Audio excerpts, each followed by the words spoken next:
Patay na ang asawa mo, Tessa. Pero bakit ang trot na niyayakap mo gabi-gabi, kahoy lang at buhangin? Habang tinitiis mo ang gutom para pambayad sa kanyang utang, ang asawa mo ay hayahay na sa bisig ng sarili mong kapatid. Isang luhang huling pumatak para sa pag-ibig at isang panunumpa para sa paniningil. Ang tanging paraan para mabuhay ka muli ay ang ilibing ang kanilang mga kasinungalingan. Magtiis ka, Tessa. Ang isang mabuting asawa ay handang pasanin ang krus ng pamilya nang walang reklamo. Kahit pa ang huling sentimo sa bulsa niya ay simutin na ng mga utang na iniwan ni Paulo. Ang tinig ni Doña Celia ay kasing lamig ng hanging dala ng hanging habagat na humahampas sa bintana ng lumang bahay.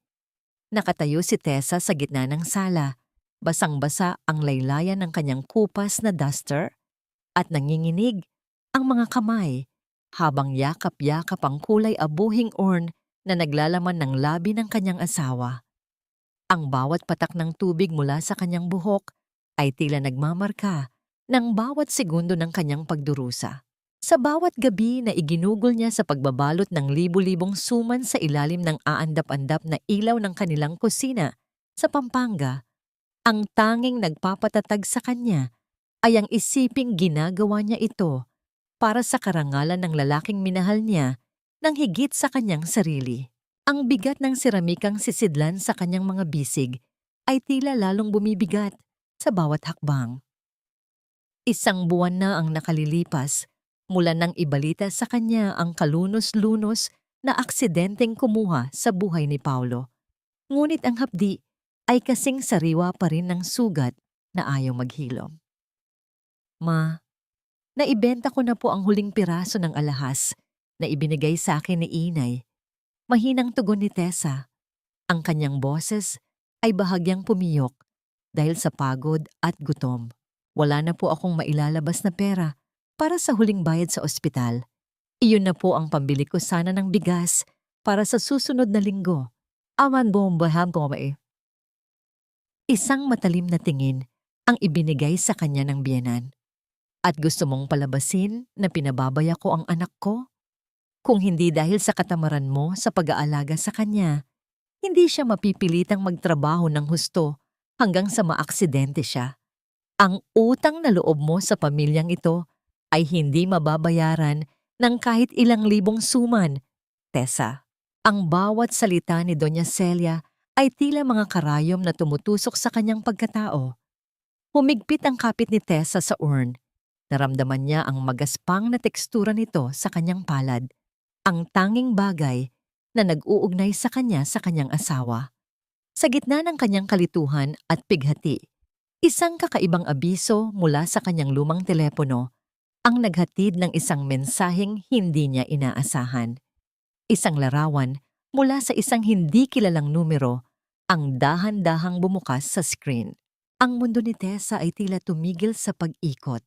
Sa malabong kuha ng kamera, isang pamilyar na bulto ng lalaki ang nakatalikod habang nakaupo sa tabi ng isang asul na pool. Ang kanyang mga balikat, ang paraan ng pag-angat ng kanyang kamay upang ayusin ang buhok. Hindi maaaring magkamali si Tessa. At sa tabi ng lalaking iyon, nakasandal ang isang babaeng may suot na mamahaling salamin sa mata, ang kanyang kapatid na si Raquel. Ang panginginig ng mga kamay ni Tessa ay hindi na dahil sa lamig ng ulan. Ang kanyang puso ay tila hinahabol ng isang hindi nakikitang kamay, pinipiga hanggang sa mawalan siya ng hangin. Nang walang paalam, tumakbo siya palabas ng bahay ni Doña Celia. Binaliwala ang mga sigaw ng matanda na tinatawag siyang bastos. Sumakay siya sa unang bus na patungo sa Batangas. Ang urn ay nakapatong sa kanyang kandungan na parang isang buhay na sanggol na ayaw niyang mabitawan. Pagdating sa resort na tinutukoy sa mensahe, ang sikat ng araw ay tila nang uuyam sa kanyang kalagayan. Ang bawat tawa ng mga turistang nagtatampisaw sa tubig ay parang sampal sa kanyang mukha. Naglakad siya patungo sa malayong dulo ng pasilidad, kung saan ang mga pribadong villa ay nakatago sa likod ng mga malalagong halaman. Doon, Sa ilalim ng lilim ng isang malaking payong, nakita niya ang katotohanang mas masakit pa sa kamatayan. Si Paulo. Ang kanyang Paulo na iniyakan niya gabi-gabi. Ang kanyang Paulo na ipinagdasal niyang mapunta sa langit.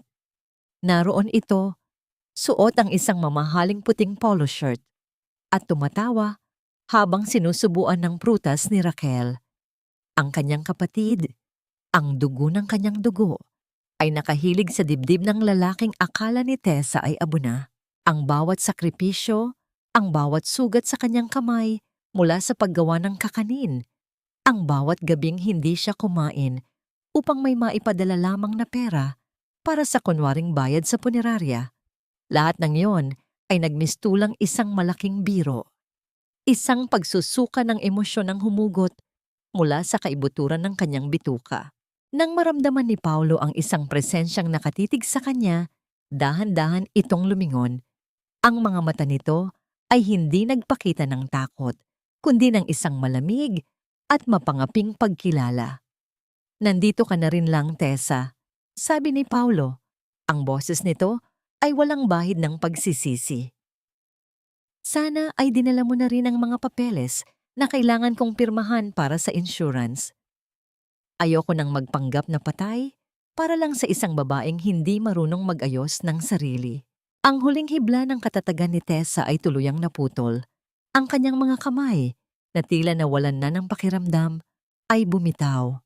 Ang kulay abuhing urn ay bumagsak sa semento, hindi nagmula sa aksidente, kundi dahil sa kawalan ng lakas ng kaluluwang may dala nito. Ang tunog ng paghampas ng seramika sa matigas na sahig ay tila isang huling hininga ng kanyang nakaraan. Ngunit sa halip ng mga abo ng tao, ang kumalat sa paanan ni Tessa, ang nakita niya ay mga butil ng buhangin at maliliit na piraso ng pinatuyong kahoy. Walang labi ni Paulo roon. Walang bakas ng lalaking minahal niya. Ang bawat butil ng buhangin na tinatangay ng hangin ay simbolo ng bawat kasinungalingang itinanim nila sa kanyang puso. Nakatayo si Tessa sa gitna ng karangyaan ng resort. Ang kanyang mga paang nakayapak ay napapaligiran ng basag na seramika at pekeng abo. Tumingin siya kay Raquel, na ngayon ay nakangiti ng mapang-uyam, at kay Paulo na tila tinitingnan lang ang isang dumi sa kanyang sapatos. Ang sakit sa kanyang dibdib ay napalitan ng isang nakabibinging katahimikan. Kung ang lahat ng iniingatan niya ay pawang kasinungalingan lamang, ano pa ang matitira sa isang babaeng namatay na ang puso bago pa man mailibing ang kanyang mga pangarap? Paano niya haharapin ang bukas kung ang mismong kapatid na pinag-alayan niya ng buhay ang siyang humukay ng kanyang sariling libingan? Ang sikat ng araw sa Batangas ay tila isang malupit na saksi. Pinaglalaruan ng bawat butil ng buhangin na kumalat mula sa nabasag na urn sa paanan ni Tessa. Sa loob ng mahabang panahon, ang buhanging ito ang kanyang inayunan.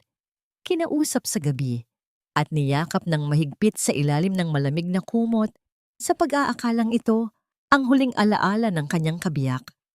Ngunit sa harap niya, ang patay ay nakatayo, buhay na buhay, at may suot ng ngiting kasing talim ng labaha. Dahan-dahang lumapit si Paulo, ang bawat hakbang niya sa semento ay naglalabas ng isang tuyot at mabigat na tunog na tila ba tinatapak-tapakan ang huling hibla ng dignidad ni Tessa. Hindi man lang niya tinignan ang mga basag na seramika.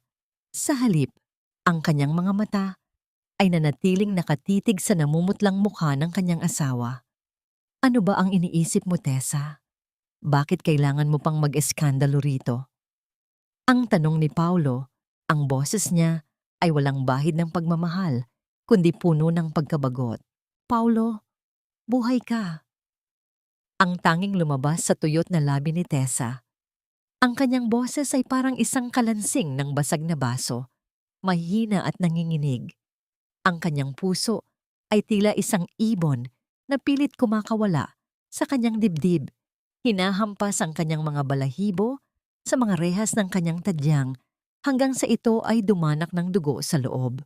Isang mapait na tawa ang kumawala kay Raquel. Tumayo siya mula sa kanyang kinauupuan at lumapit kay Paulo Isinandal ang kanyang ulo sa balikat nito na para bang ipinapamukha kay Tessa ang kanyang panalo. Of course he's alive, ate. At kung hindi ka lang sana masyadong pakialamera, hindi mo kailangang masaktan ng ganito. You were always the martyr, right? Then be a martyr until the end.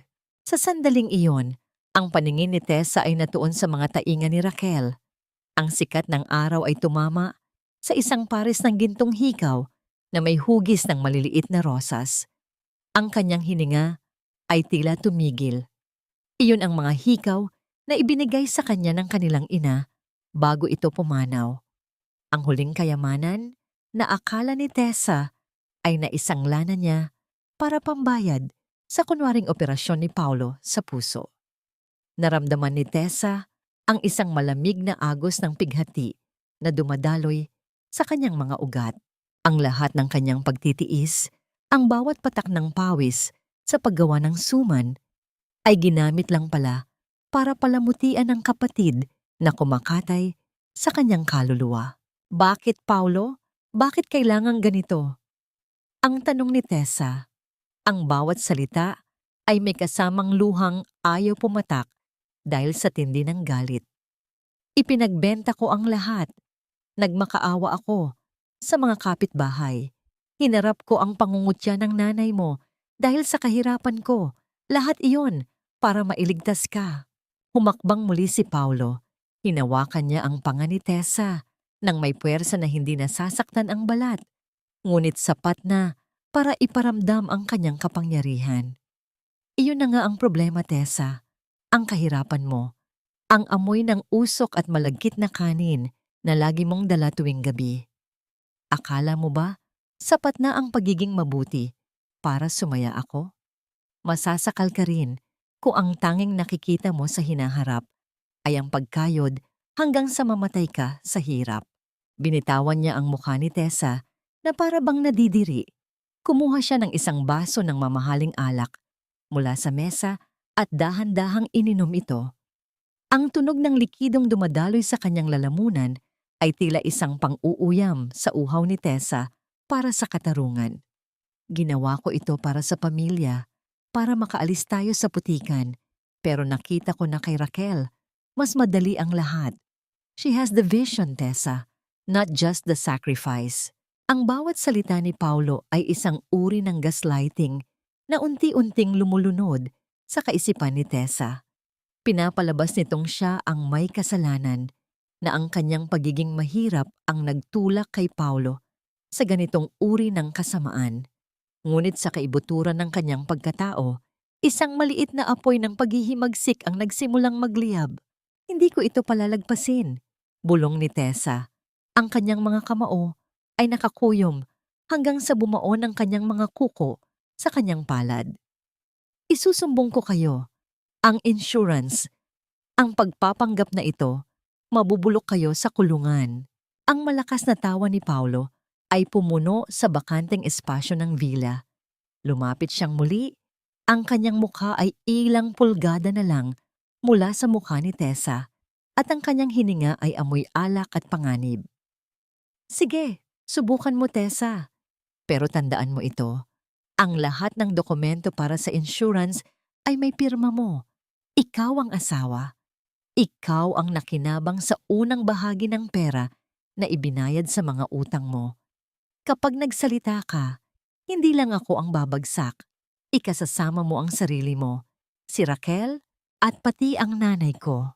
Inayos ni Paulo ang kanyang polo shirt at tumingin sa malayo, kung saan ang mga alon ng dagat ay humahampas sa pampang, lumilikha ng isang paulit-ulit at nakakabinging ritmo ng kawalan ng pag-asa. Isang salita mo lang sa mga awtoridad at sisiguraduhin kong ikaw ang magmumulang utak ng lahat ng ito. At sino ang paniniwalaan nila? Isang desperadang tindera ng suman o ang mga dokumentong nagsasabing ikaw ang kumuha ng pera? Napako si Tessa sa kanyang kinatatayuan. Ang bigat ng banta ni Paulo ay tila isang malaking bato na nakatali sa kanyang leeg. Hinihila siya pababa sa madilim na kailaliman ng dagat. Tumingin siya kay Raquel, umaasang makakakita ng kahit katiting na awa. Ngunit ang tanging nakita niya ay ang pag-irap ng kanyang kapatid habang tinitignan ang sariling kuko. Sa kanyang pag-alis sa resort, ang bawat hakbang ni Tessa ay parang paglalakad sa ibabaw ng mga bubog. Sumakay siya sa bus pabalik ng Maynila. Ang kanyang mga kamay ay bakante. Wala na ang urn na dati niyang pinoprotektahan. Ang katahimikan sa loob ng sasakyan ay tila isang buhay na nilalang na sumasakal sa kanya. Sa bawat pagpikit ng kanyang mga mata, nakikita niya ang mga gintong hikaw ni Raquel na kumikinang, isang paalala na ang kanyang mundo ay hindi lang basta gumuho, kundi ninakaw sa kanya ng mga taong pinag-alayan niya ng kanyang buong buhay. Habang ang bus ay bumabaybay sa madilim na kalsada, isang katanungan ang paulit-ulit na humahampas sa kanyang isipan. Hanggang kailan kayang tiisin ng isang puso ang bigat ng isang kasalanang hindi naman niya ginawa bago ito tuluyang maging abo? Ang isang tapat na mananampalataya, Tessa, ay hindi kailanman tumatalikod sa kanyang obligasyon, lalo na sa mga naiwan ng kanyang asawa. Ang pagtakas sa responsibilidad ay isang kasalanan sa harap ng Diyos at ng tao. Ang tinig ni Doña Celia ay kasing talim ng tunog ng kanyang mga rosaryong gawa sa kahoy na nagkakaumpugan sa bawat paglipat ng kanyang mga daliri.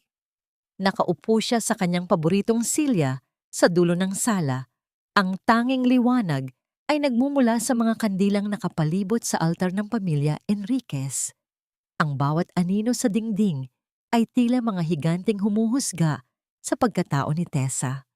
Pagpasok ni Tessa sa lumang bahay, ang amoy ng insenso at lumang kahoy ay tila sumakal sa kanyang lalamunan, lalo na't ang kanyang mga damit ay basa pa rin at ang kanyang katawan ay nanginginig sa pagod. Dahan-dahang lumapit si Tessa, binaliwala ang hapdi ng kanyang mga binti. Yumukod siya at kinuha ang kamay ng matanda para magmano. Isang tradisyong kailanman ay hindi niya nakalimutan, kahit na ang kamay na kanyang hinahalikan ay ang kamay na ilang beses na siyang itinulak sa kahirapan. Ang balat ni Doña Celia ay malamig at tuyot. Walang init ng pagmamahal na inaasahan ng isang anak mula sa isang ina. "Ma, galing po ako sa malayo." Ang paos na sagot ni Tessa. Hindi niya kayang sabihin ang pangalan ng Batangas. Ang bawat banggit ng lugar na yon ay parang paglunok ng mga bubog. "Kailangan ko lang pong magpahinga." Itinigil ni Doña Celia ang kanyang pagdarasal at tumingin ng diretso kay Tessa. Ang kanyang mga mata, na madalas ay nakapikit sa debosyon, ay nagpakita ng isang uri ng talas na hindi akma sa isang taong naghahanap ng kapayapaan. Magpahinga? Habang ang mga pinagkakautangan ni Paulo ay kumakatok sa ating pintuan, kanina lamang ay may dumating na liham mula sa bangko. Kung hindi mo pipirmahan ang paglilipat ng titulo ng maliit na lupaing iniwan ng iyong mga magulang, mawawalan tayo ng tirahan.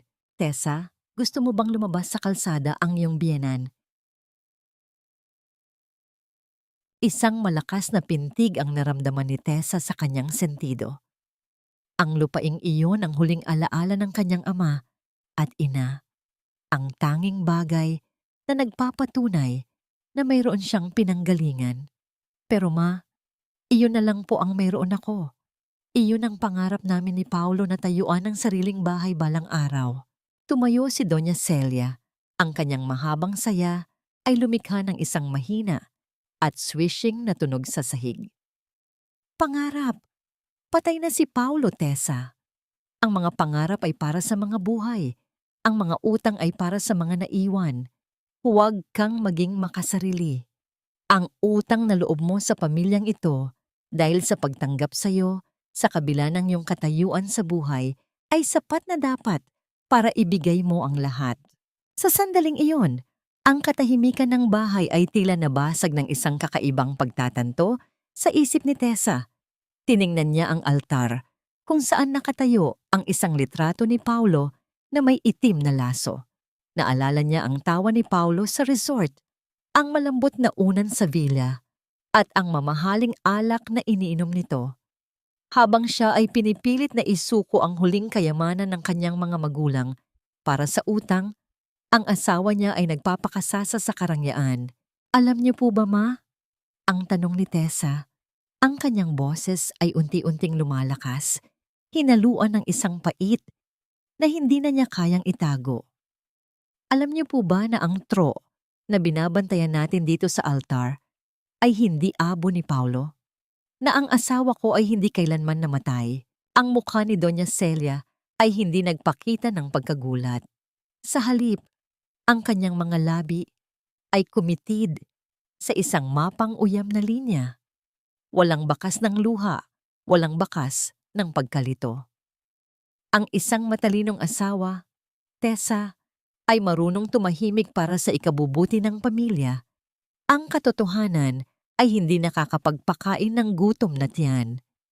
Kung alam mo na, mas mabuti, pirmahan mo ang titulo at bibigyan ka namin ng sapat na pera para makapagsimula muli sa malayo. Huwag mong sirain ang pangalan ng mga Enriquez.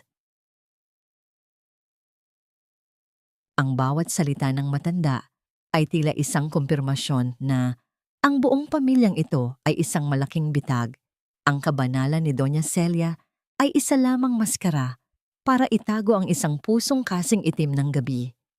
Naramdaman ni Tessa ang isang matinding pagnanais na sumigaw, ngunit ang tanging lumabas sa kanyang lalamunan ay isang mahabang buntong hininga ng pagkamuhi. Tumalikod si Tessa at naglakad patungo sa kanyang maliit na silid. Iniwan ang matanda sa gitna ng kanyang mga kandila. Ngunit sa pagdaan niya sa silid ni Doña Celia, na bahagyang nakabukas ang pinto, may isang bagay na kumuha ng kanyang atensyon. Sa ibabaw ng antigong mesa, sa tabi ng isang tumpok ng mga dokumento, ay may isang itim na envelope.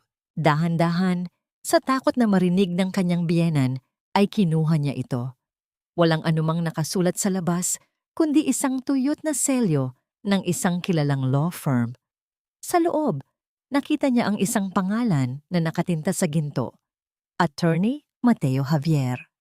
Ang petsa ng dokumento ay bago pa man ang aksidente ni Paulo. Ang panginginig ng mga kamay ni Tessa ay nagpabalik sa kanya sa realidad nang marinig niya ang mabibigat na hakbang ni Doña Celia na papunta sa kanyang direksyon. Mabilis niyang itinago ang envelope sa ilalim ng kanyang duster at pumasok sa kanyang silid. Ang kanyang puso ay tila isang tambol na mabilis ang ritmo sa loob ng kanyang dibdib. Sino si Attorney Mateo Javier? At bakit may mga dokumento ang pamilya Enriquez mula sa isang abogadong kilala sa paghahawak ng mga kaso ng malalaking kumpanya ng insurance? Ang bawat lihim na kanyang natutuklasan ay tila mga anino na lalong nagpapadilim sa kanyang mundo. Nang humiga si Tessa sa kanyang manipis na banig, ang lamig ng gabi ay tila pumasok sa kanyang mga buto. Tumingala siya sa madilim na kisame at sa gitna ng katahimikan, isang tanong ang hindi humihiwalay sa kanyang isipan. Kung ang pananampalataya ay ginagamit na sandata para sa kasamaan, saan pa makakahanap ng santuwaryo ang isang kaluluwang matagal nang pinagnanakawan ng katotohanan? Ang bawat balot ng suman na iniaabot ko sa mga estranghero ay tila isang piraso ng aking dangal na dahan-dahang itinitinda para lamang sa ilang pirasong barya. Ang sikat ng araw sa terminal ng bus sa Pampanga ay kasing lupit ng mga salitang iniwan ni Doña Celia kagabi. Ang alinsangan ay tila isang mabigat na kumot na bumabalot sa balat ni Tessa, habang ang amoy ng krudo at usok mula sa mga naglalakihang sasakyan ay humahalo sa bango ng malagkit na kanin at dahon ng saging na nasa loob ng kanyang basket.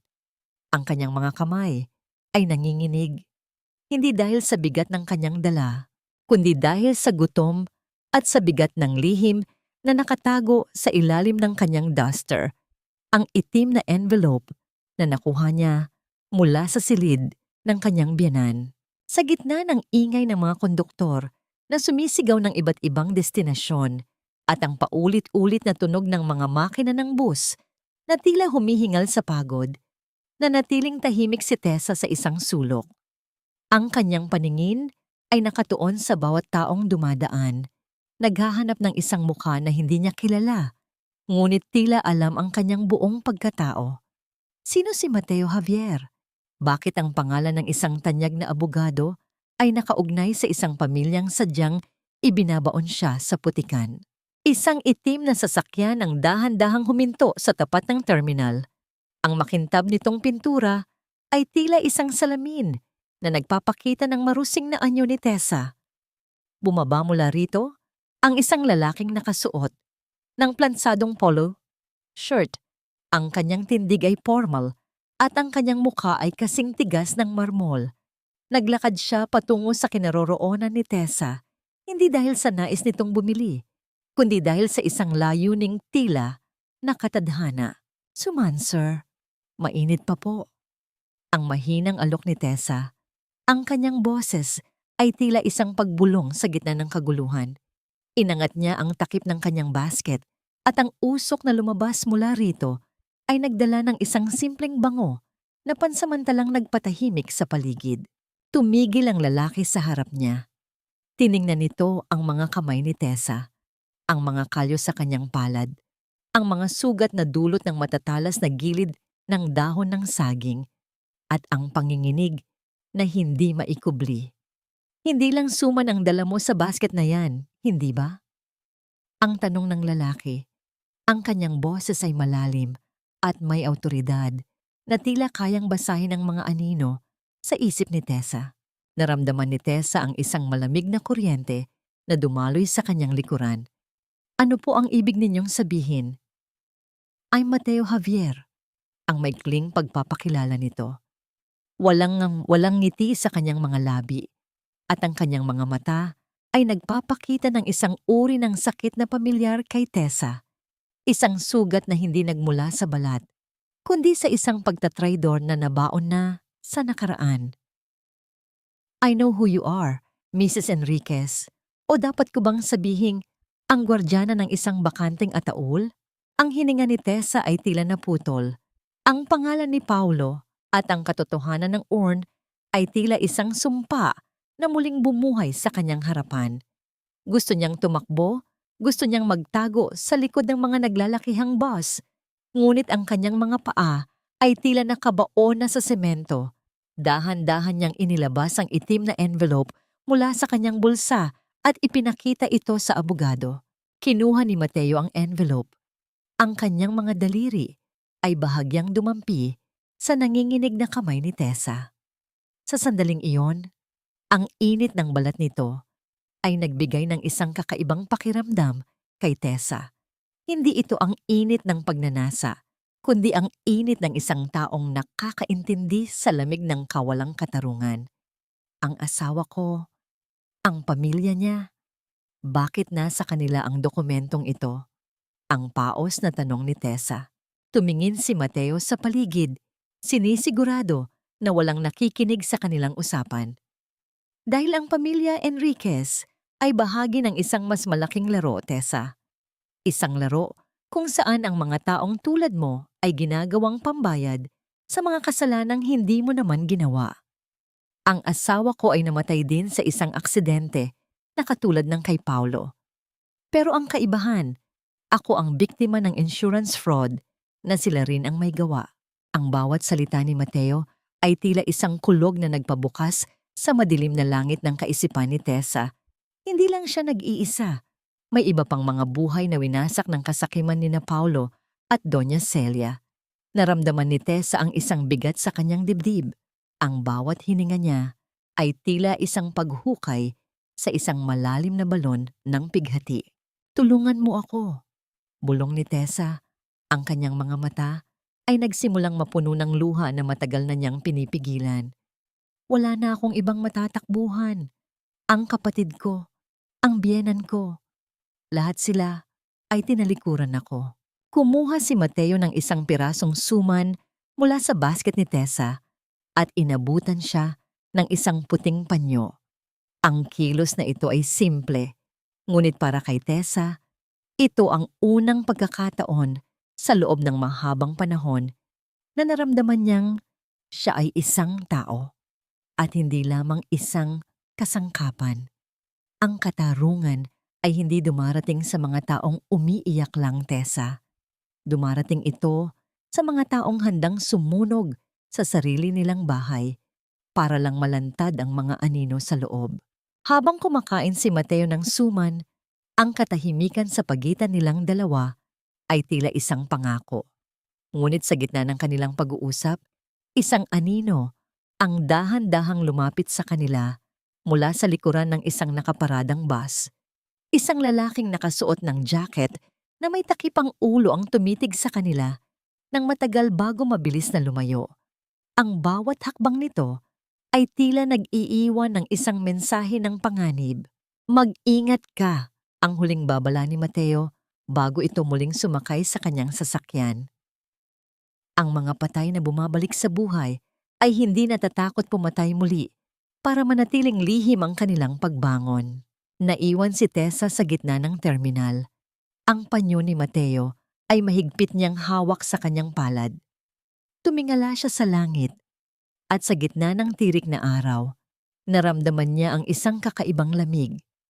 Kung ang lahat ng kanyang pinagkakatiwalaan ay mga kaaway, sapat na ba ang isang estranghero para maging kanyang tanging kakampi sa gitna ng digmaang ito? Ang bawat kislap ng mga diamante sa aking paligid ay tila nagpapaalala sa akin na ang panahon ng aking pagdurusa sa anino ng iyong pagpapakasakit ay tapos na, ate. Ngayon, ako naman ang hihinga at ikaw naman ang malulunod sa sarili mong kabutihan. Sa loob ng kanyang bagong bukas na salon sa gitna ng syudad, si Raquel ay nakatayo sa harap ng isang naglalakihang salamin na may mga ilaw na kasing ningning ng kanyang mga ambisyon. Ang bawat dampi ng mamahaling brush sa kanyang pisngi ay tila isang ritual ng paglimot sa kanyang nakaraan, isang nakaraang puno ng amoy ng malagkit na kanin, at ang tila walang katapusang sakripisyo ng kanyang nakatatandang kapatid. Para kay Raquel, ang bawat haplos ng seda sa kanyang balat ay kabayaran sa mga taong kailangan niyang magpanggap na nagpapasalamat sa bawat butil ng kaning isinusubo ni Tessa sa kanya.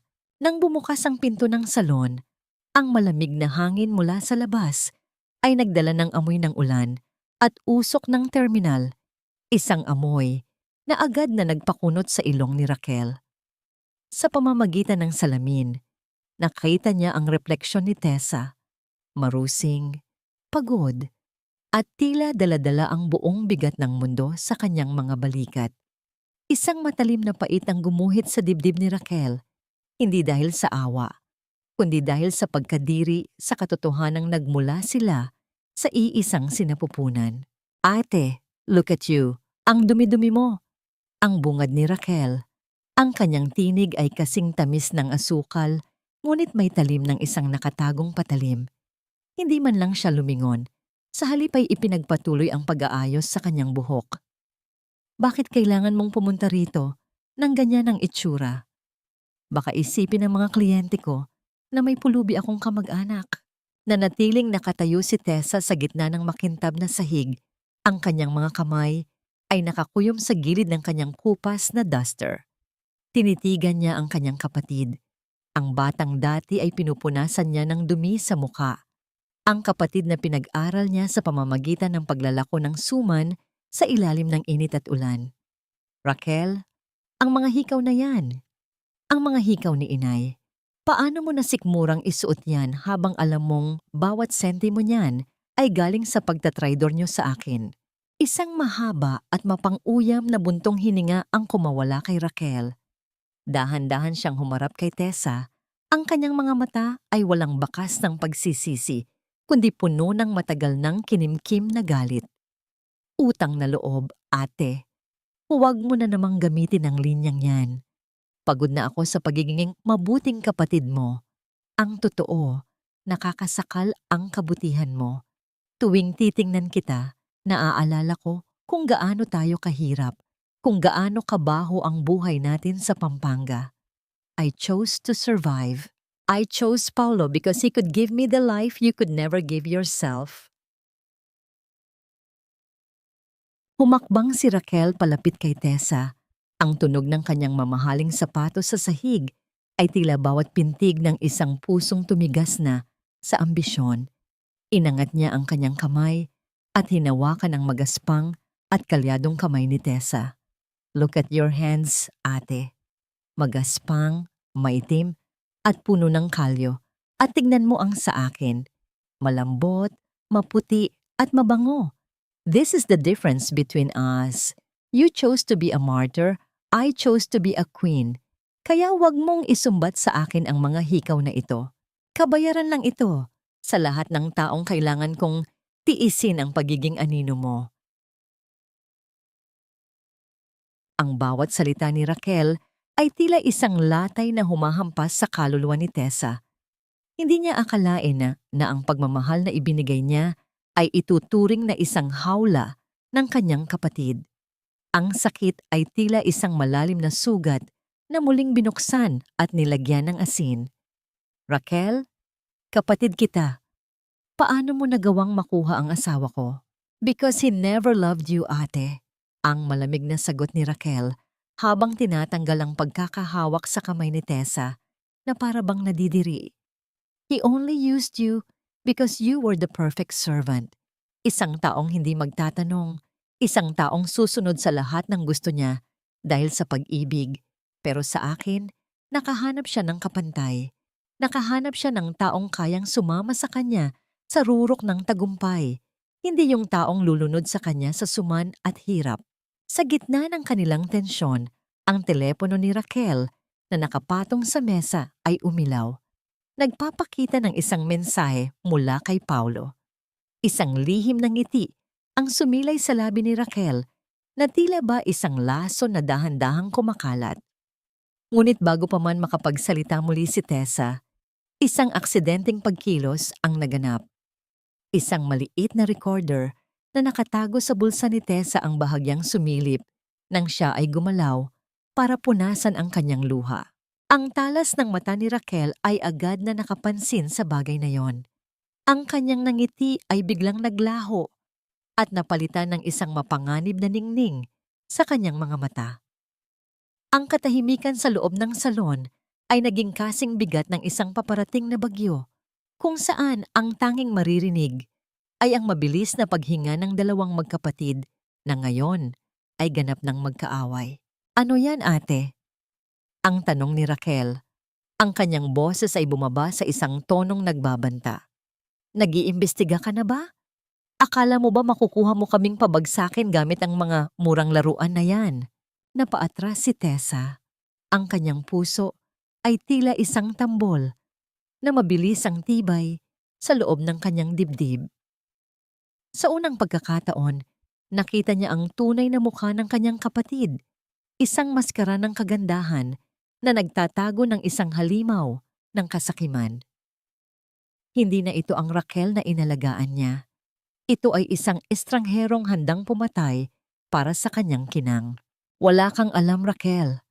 Ang tanging nasabi ni Tessa habang mabilis na lumalabas ng salon. Ang kanyang mga paa ay tila lumilipad sa kaba. Sa kanyang likuran, ang tawa ni Raquel ay tila isang sumpa na humahabol sa kanya. Isang tunog na nagsasabing, ang digmaan ay nagsisimula pa lamang at ang dugong nag-uugnay sa kanila ay wala ng halaga sa harap ng gintong kanilang pinag-aagawan. Ang pagsusuot ng maskara ng isang masunuring alipin ay mas masakit pa sa pagkakaroon ng mga kalyo sa aking mga kamay. Dahil sa bawat yokoko, unti-unting nadudurog ang natitirang piraso ng aking pagkatao. Naglalakad si Tessa sa madilim na pasilyo ng bahay ng mga Enriquez. Ang bawat hakbang niya ay tila isang bulong sa gitna ng nakabibinging katahimikan ng gabi. Pagod ang kanyang katawan, ngunit ang kanyang isipan ay mas gising pa sa mga huni ng mga kuliglig sa labas.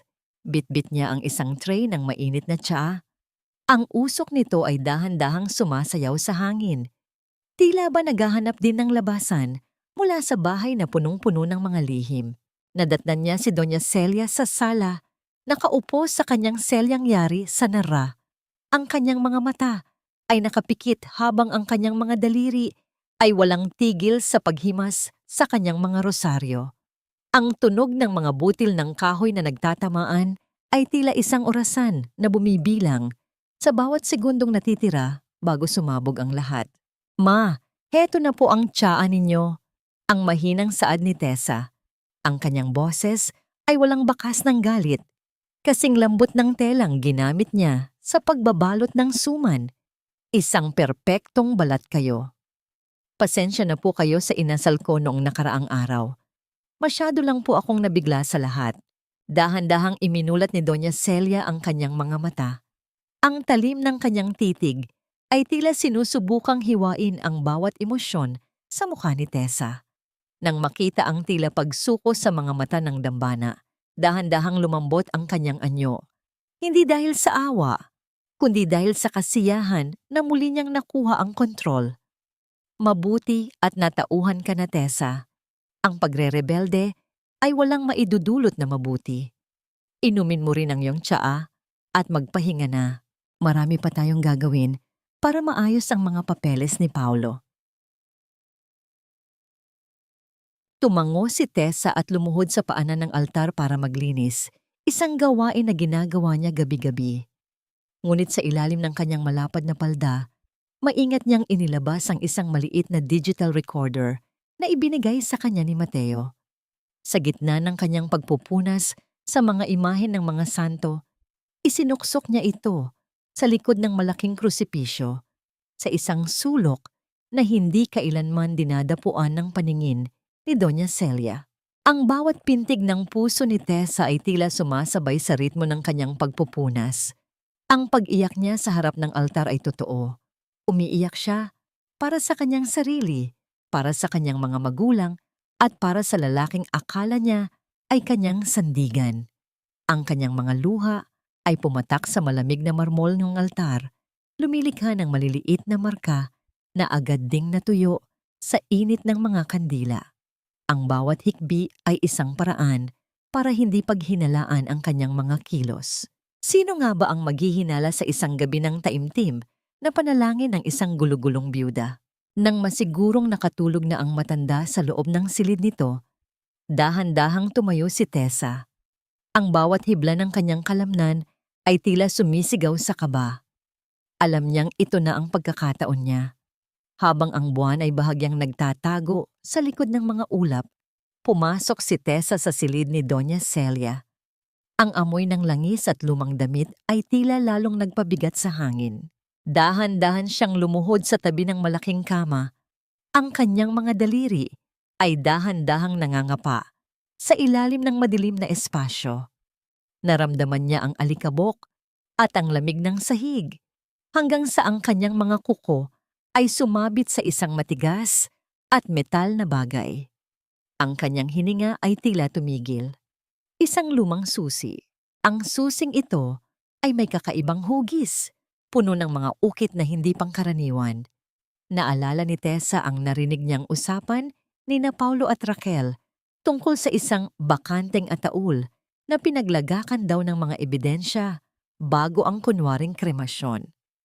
Isang pakiramdam ng takot at pananabik ang humaplos sa kanyang dibdib.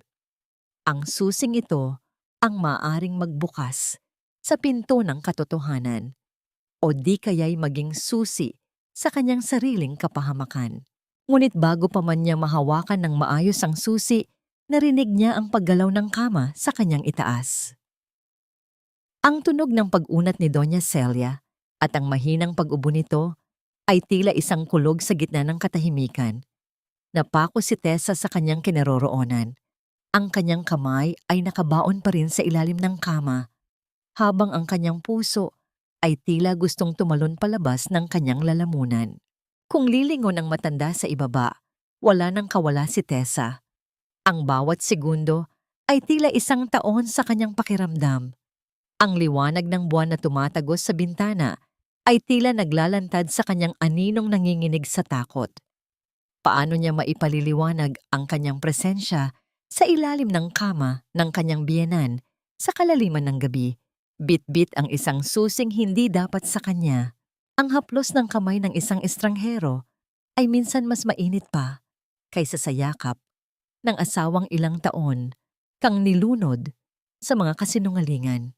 Nanatiling nakadapa si Tessa sa ilalim ng kama. Ang kanyang dibdib ay nakadikit sa malamig na sahig habang ang kanyang hininga ay pinipigilan niya hanggang sa makaramdam siya ng bahagyang pagkahilo. Sa itaas niya, ang mga lumang kahoy ng kama ni Doña Celia ay lumilikha ng mga mahinang tunog ng pag-unat. Bawat paggalaw ng matanda ay tila isang banta ng kamatayan para sa kanya. Ang susing hawak niya ay tila naging kasing init ng baga. Tila sinusunog ang kanyang palad sa tindi ng kaba. Ngunit nang marinig niya ang mabibigat at mabagal na hakbang ni Doña Celia patungo sa banyo, mabilis na kumilos si Tessa. Gamit ang lahat ng kanyang lakas na hindi lumilikha ng anumang ingay, gumapang siya palabas at mabilis na nagtago sa likod ng makapal na kurtina bago pa man bumukas muli ang pinto. Kinabukasan, sa isang liblib na sulok ng isang lumang library sa gitna ng syudad, nagtagpo ang mga landas ni Tessa at Mateo. Ang amoy ng mga lumang libro at ang katahimikan ng paligid ay nagbigay kay Tessa ng pansamantalang kapayapaan mula sa nakakasakal na hangin sa bahay ng mga Enriquez. Ipinatong niya ang susing nakuha niya sa ibabaw ng mesa. Ang kanyang mga kamay ay hindi pa rin tumitigil sa panginginig. Ito na po yung nakuha ko, attorney. Ito siguro yung magbubukas sa katotohanan. Ang mahinang saad ni Tessa. Ang kanyang mga mata ay puno ng pag-asa at takot. Tinitigan ni Mateo ang susi. Ang kanyang mukha ay nanatiling seryoso. Ngunit ang kanyang mga mata ay nagpakita ng isang uri ng paghanga sa tapang ng babaeng nasa harap niya. This is not just a key to a drawer, Tessa. It's a key to a safety deposit box sa bangko kung saan nakalagay ang lahat ng mga dokumentong pilit nilang itinatago sa atin. Nang makarating sila sa bangko at gamitin ang legal na kapangyarihan ni Mateo para mabuksan ang box, ang tumambad sa kanila ay isang makapal na folder. Habang binabasa nila ang bawat pahina, ang puso ni Tessa ay tila dahan-dahang nadudurog sa bawat pangalang nakikita niya. Hindi lang si Paulo. Maraming mga tao ang nakalista roon. Mga taong idineklarang patay sa papel, ngunit patuloy na tumatanggap ng malalaking halaga mula sa mga insurance companies sa ilalim ng iba't ibang pangalan. At sa huling bahagi ng listahan, nakita ni Tessa ang pangalan ng kanyang mga magulang at ang titulo ng kanilang lupa na ginamit na kolateral sa isang transaksyong kailanman ay hindi niya alam. Ganon na ba nila ako kinalimutan bilang tao? Ang tanong ni Tessa. Ang kanyang mga luha ay pumatak sa mga dokumento. Lumilikha ng maliliit na marka ng basa sa papel. I treated them as my family, attorney. Binigay ko ang lahat para sa kanila. Dahan-dahang inabot ni Mateo ang kamay ni Tessa. Ang kanyang palad ay malambot, ngunit matatag. Ang init ng kanyang hawak ay tila isang gamot na dahan-dahang nagpapahupa sa panginginig ng mga daliri ni Tessa. You're not alone anymore, Tessa. Ang sakit na nararamdaman mo, nararamdaman ko rin. My wife was one of them. She was used, then discarded. But this time, we will make sure they pay. Sa sandaling iyon, ang pagtingin ni Tessa kay Mateo ay nagbago. Hindi na lamang ito isang abogadong tumutulong sa kanya, kundi isang kaluluwang kaisa niya sa pighati. Isang tinhit na kilig na hinaluan ng lungkot ang dumaan sa kanyang dibdib. Isang damdaming akala niya ay matagal na niyang ibinaon kasama ng kanyang mga pangarap. Ang pag-asa ay tila isang maliit na kandila sa gitna ng malakas na hangin, mahina, ngunit tumatangging mamatay. Gayunpaman, ang pag-uwi ni Tessa sa bahay ng mga Enriquez ng gabing iyon ay puno ng pangamba. Ang bawat anino sa kalsada ay tila isang mata na nagmamasid sa kanya. Pagdating niya sa tapat ng kanilang gate, napansin niyang nakabukas ito ng bahagya. Ang katahimikan ng bahay ay tila may dalang babala. Pumasok siya sa loob. Ngunit bago pa man niya maiyon ang ilaw, isang kamay ang mabilis na tumakip sa kanyang bibig at isang malakas na braso ang humila sa kanya sa madilim na sulok ng sala. Ang amoy ng pamilyar na pabango.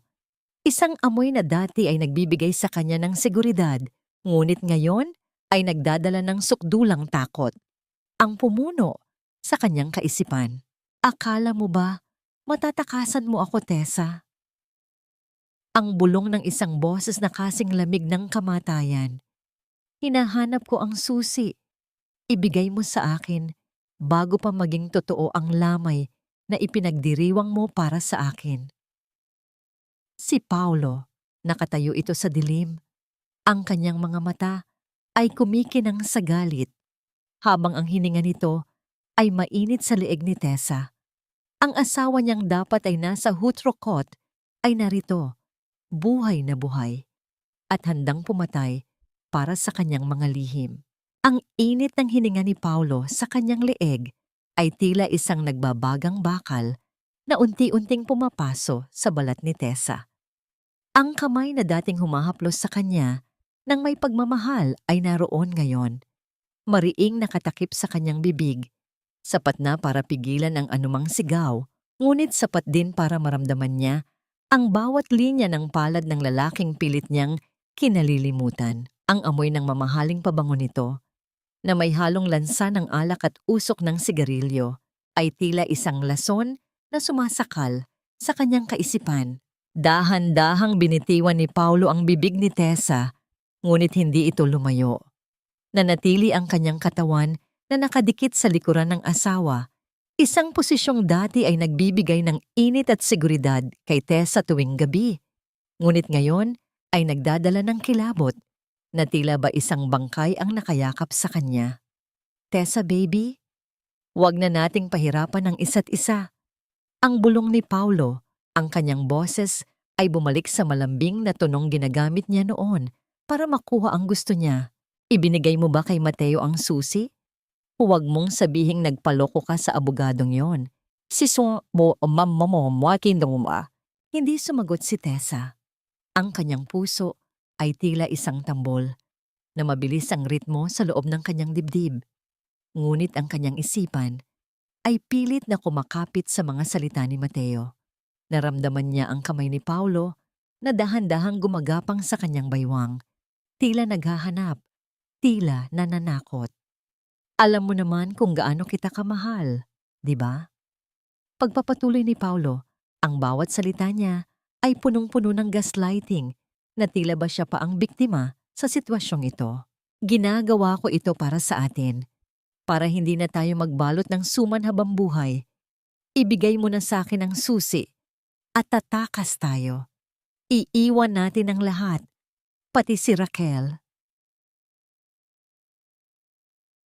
Isang mapait na ngiti ang dumaan sa mga labi ni Tessa sa gitna ng dilim.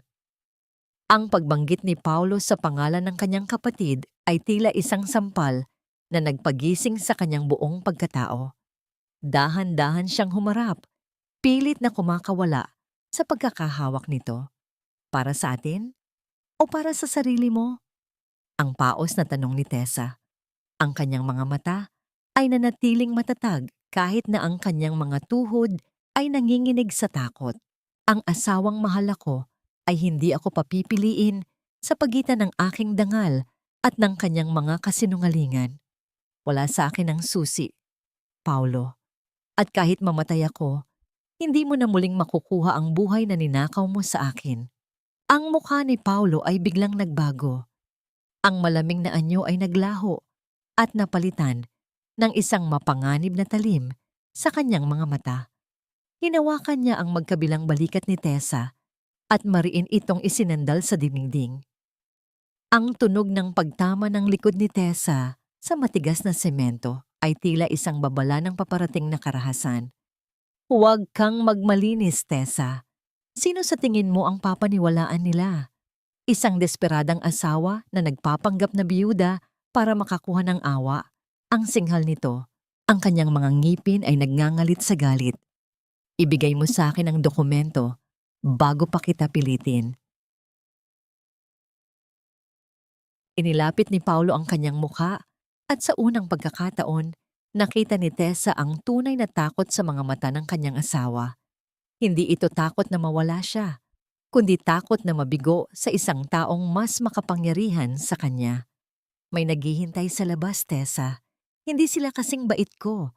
Kapag nalaman nilang wala sa akin ang ebidensya, hindi lang ako ang malalagay sa panganib. Isasama kita sa impyernong binuo mo. Sa gitna ng kanilang pagbubuno, isang matalim at malakas na tunog ang bumasag sa katahimikan ng gabi. Isang putok na nagmula sa labas ng gate. Tila isang babala na nagpayanig sa mga salamin ng bintana. Ang tunog ay sinundan ng mabilis na pagharurot ng isang sasakyan na dahan-dahang nawala sa kadiliman. Napaatras si Paulo, ang kanyang mga mata ay nanlaki sa gulat habang nakatingin sa direksyon ng bintana. Ang kanyang katawan ay tila naging kasingigas ng bato at ang pawis sa kanyang noo ay dahan-dahang gumapang pababa sa kanyang pisngi. Ang kapangyarihang ipinapakita niya kanina ay biglang naglaho, napalitan ng isang primitibong takot ng isang hayop na naramdamang siya na ang susunod na biktima. Sila na yan. Ang nanginginig na bulong ni Paulo, tiningnan niya si Tessa ng huling beses, isang tingin na puno ng galit at pagsisisi, bago ito mabilis na tumakbo patungo sa kusina at lumabas sa pinto sa likod na wala sa mga anino ng gabi. Naiwan si Tessa na nakasandal sa dingding, dahan-dahang nadudulas pababa hanggang sa mapaupo siya sa malamig na sahig. Ang kanyang hininga ay putol-putol at ang kanyang mga kamay ay nakahawak sa kanyang dibdib. Tila ba sinusubukang pigilan ang kanyang puso na sumabog? Sino ang nagpaputok ng baril? At sino ang boss? Na tila ba kayang pabulagsakin ng isang taong kasing yabang ni Paulo sa isang kalabit lang ng gatilyo? Ang gabi ay nanatiling tahimik, ngunit para kay Tessa, ang katahimikang ito ay mas nakatatakot kaysa sa anumang sigaw dahil alam niyang sa bawat segundong lumilipas, ang panganib ay hindi na lamang usapin ng pera o insurance. Ito ay usapin na ng buhay at kamatayan.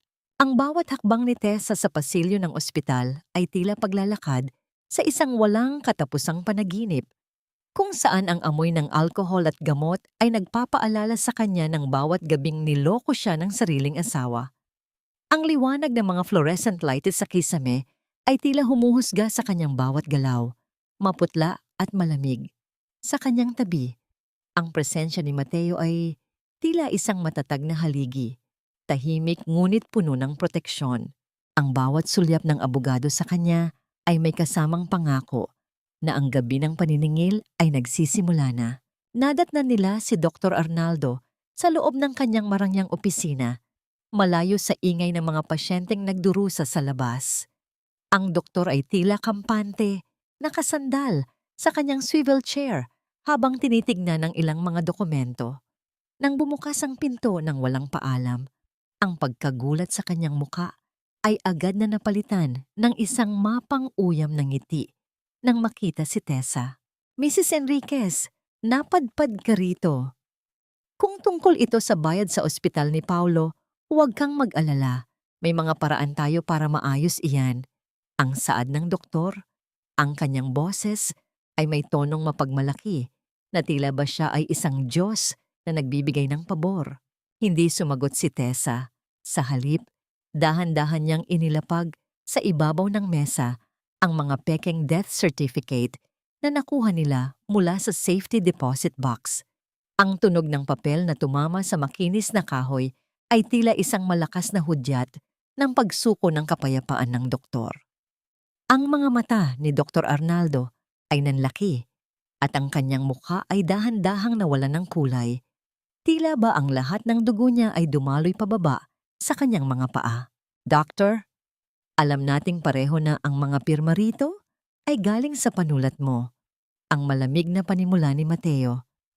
Insurance fraud, falsification of documents, at pagkakasangkot sa isang kriminal na sindikato. Maaari nating pag-usapan ito sa presinto. O maaari mong sabihin sa amin kung sino ang utak sa likod ng lahat ng ito bago pa dumating ang mga pulis. Ang panginginig ng mga kamay ng doktor ay hindi na maikubli. Sinubukan niyang abutin ang kanyang baso ng tubig, ngunit ang bawat galaw niya ay tila bumibigat sa tindi ng kaba. Sa sandaling iyon, kinuha ni Tessa ang isang balot ng suman mula sa kanyang bag. Isang suma na luma na, matigas at wala ng bango. Inihagis niya ito sa tapat ng doktor. Ang tunog nito ay tila isang mabigat na paghatol. Heto ang bayad ko sa lahat ng tulong mo, doktor. Ang paos na sabi ni Tessa.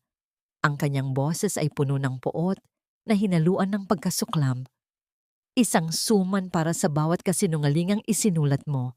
Isang suman para sa bawat luhang inubos ko sa pag-aakalang patay na ang asawa ko. Kainin mo yan, dahil yan lang ang tanging bagay na tapat sa mundong binuo nyo. Habang ang doktor ay naiwang nakatulala at nanginginig, lumabas sina Tessa at Mateo ng klinika. Ngunit sa bahay ng mga Enriquez, ang kapaligiran ay lalong naging mabigat. Si Doña Celia ay nakaupo sa dilim. Ang kanyang mga kamay ay hindi na makahawak ng maayos sa kanyang rosaryo. Nararamdaman niya ang pagguho ng kanyang kaharian. Ang bawat kalansing ng gate sa labas ay tila isang babala na ang mga awtoridad ay paparating na. Ang takot na dati ay itinago niya sa likod ng kanyang mga dasal ay ganap ng lumabas, tila isang anino na sumasakal sa kanyang leeg. Samantala, sa loob ng kanyang salon, si Raquel ay abala sa pagbibilang ng kanyang kinita nang mapansin niya ang isang maliit na itim na bagay na nakadikit sa ilalim ng kanyang mesa. Ang kanyang puso ay tila tumigil ng mapagtanto kung ano yon. Gamit ang nanginginig na mga daliri, pinindot niya ang play button. Ang bawat salita ng pag-uusap ni na Paulo at Tessa noong gabing iyon, ang mga pagbabanta ni Paulo, ang pag-amin nitong handa niyang iwan si Raquel, at ang katotohanang ginagamit lang sila ng asawa ni Tessa, ay dahan-dahang umalingaw-ngaw sa loob ng salon. Ang bawat pangungusap ay tila isang sampal na gumigising kay Raquel mula sa kanyang ilusyon ng pag-ibig. Ang galit na nararamdaman ni Raquel ay hindi na lamang para kay Tessa, kundi para sa lalaking pinag-alayan niya ng kanyang dangal. Ang bawat patak ng luha niya sa kanyang pisngi ay tila naglalabas ng laso ng paghihiganti. Hindi niya akalain na sa likod ng lahat ng kanilang plano, siya rin pala ay isa lamang pirasong itatapon ni Paulo kapag wala na siyang silbi. Tumayo si Raquel, ang kanyang mga mata ay nag-aapoy sa puot habang nakatingin sa kanyang refleksyon sa salamin. Ang digmaan ay hindi na lamang sa pagitan ng magkapatid. Ngayon, ang mga ahas ay nagsisimula na ring tuklawin ang isa't isa at walang sino man ang nakakaalam kung sino ang huling matitirang nakatayo kapag ang lahat ng kanilang mga maskara ay tuluyan ng natanggal. Ang dugong nag-uugnay sa atin, Raquel, ay hindi na sapat para linisin ang duming idinikit mo sa ating pangalan. Sa bawat kislap ng mga alahas mo, naririnig ko ang bawat patak ng pawis ko na naging puhunan mo sa iyong kataksilan. Tumayo si Tessa sa gitna ng marangyang salon ni Raquel. Ang kanyang anyo ay tila isang anino ng nakaraan na pilit binubura ng kanyang kapatid.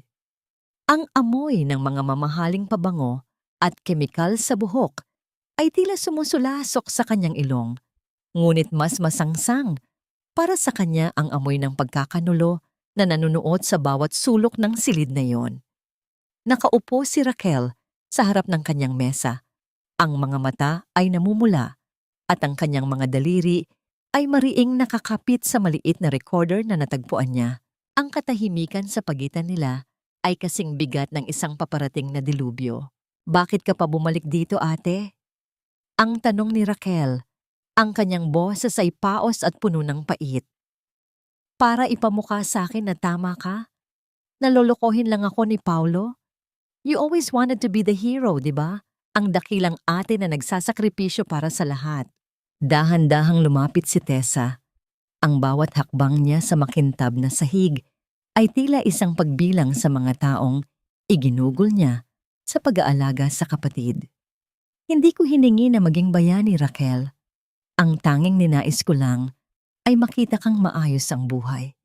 Ibinigay ko ang lahat, ang kabataan ko, ang mga pangarap ko, pati ang bawat butil ng kanin na dapat ay para sa akin.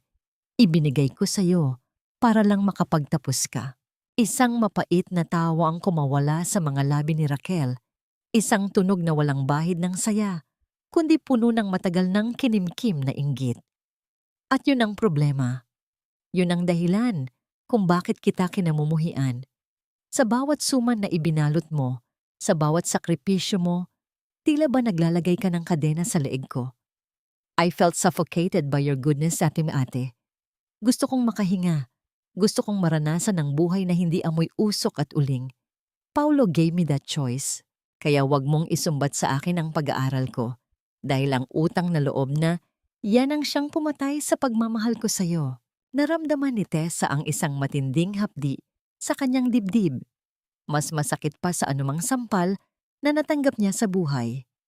Inabot niya ang kanyang bulsa at inilabas ang huling litrato nilang dalawa bilang magkapatid. Isang lumang larawan kung saan kapwa sila nakangiti habang magkahawak kamay sa ilalim ng puno ng mangga sa kanilang probinsya. Ang mga gilid ng litrato ay kupas na, katulad ng samahang pilit niyang isinalba. Sa harap ni Raquel, dahan-dahang hinawakan ni Tessa ang magkabilang panig ng litrato. Ang tunog ng pagpunit ng papel ay tila pagpunit din sa kanyang sariling puso. Isang malinis at mabilis na paghihiwalay. Ang bawat bahagi ng litrato ay dahan-dahang nalaglag sa sahig. Naghiwalay ang dalawang batang babaeng dati ay hindi mapaghiwalay. Wala na ang Raquel na kilala ko. Ang mahinang bulong ni Tessa, ang kanyang mga luha ay sa wakas ay pumatak. Ngunit hindi na dahil sa pighati, kundi dahil sa pagtanggap. Mula sa araw na ito, hindi na kita kapatid. Isa ka na lamang banyaga na may dalang mga alaala ng isang taong matagal nang pumanaw. Tumingin si Raquel sa mga piraso ng papel sa sahig at sa isang sandali, nakita ni Tessa ang isang kislap ng pagsisisi sa kanyang mga mata, ngunit agad itong napalitan ng tigas ng loob. Sige ate, magkalimutan na tayo. But remember this, you can't win against Paulo. He's deeper into this than you think. At kapag natapos na ang lahat, ikaw pa rin ang maiiwang walang-wala. Tumalikod si Tessa at lumabas ng salon. Ang kanyang bawat hakbang ay tila pagtatapon ng isang mabigat na pasanin. Ngunit habang naglalakad siya sa madilim na parking lot, ang pakiramdam ng paglaya ay biglang napalitan ng isang matinding kilabot. Isang itim na van ang dahan-dahang gumapang sa likuran niya. Ang mga ilaw nito ay nakamatay. Tila isang predator na naghihintay ng tamang pagkakataon. Bago pa man makalingon si Tessa, bumukas ang pinto ng sasakyan. Dalawang lalaking nakasuot ng itim na jacket ang mabilis na lumabas. Naramdaman ni Tessa ang isang malakas na kamay na tumakip sa kanyang bibig. Pinipigilan ng anumang sigaw na nais kumawala sa kanyang lalamunan. Ang kanyang katawan ay binuhat ng parang isang gamit lamang at marahas na isinakay sa loob ng van. Sa gitna ng pakikipagbuno, nakita ni Tessa ang isang pamilyar na mukha sa loob ng sasakyan. Si Paulo, nakaupo sa dilim, ang kanyang mukha ay bahagyang naiilawan ng apoy ng kanyang sigarilyo. Ang kanyang mga mata ay walang emosyon, kasing lamig ng aserong nakatutok sa kanyang kinabukasan. Sabi ko sa iyo, Tessa, huwag mo na akong pilitin.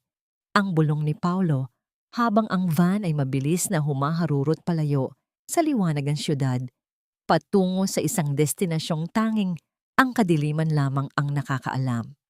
Ngayon, tatapusin na natin ang kwentong ito sa paraang hindi mo kailanman malilimutan. Ang bawat hininga ni Tessa sa loob ng madilim at abandonadong bodegang iyon ay tila paghigop ng alikabok at kalawang. Ang tanging liwanag na pumapasok sa pagitan ng mga butas na yero sa bubong ay nagmumula sa malamig na sinag ng buwan na tila mga daliring nagtuturo sa kanyang kawalan ng pag-asa. Nakatali ang kanyang mga kamay sa likuran ng isang kinalawang na silya at ang bawat pagkilos niya ay lumilikha ng isang mahina at nakakangilong tunog ng metal na nagkakaumpugan. Sa harap niya, si Paulo ay dahan-dahang naglalakad. Ang bawat hakbang ng kanyang sapatos sa semento ay nag-iiwan ng isang tuyot na tunog na tila ba isang orasan na bumibilang sa huling sandali ni Tessa. Bakit kailangan mong maging matigas, Tessa? Kung ibinigay mo lang sa akin ang mga dokumento, sana ay nandoon ka pa rin sa bahay, nagluluto ng suman at naghihintay sa wala. Ang saad ni Paulo, ang kanyang boses ay puno ng pagkayamot.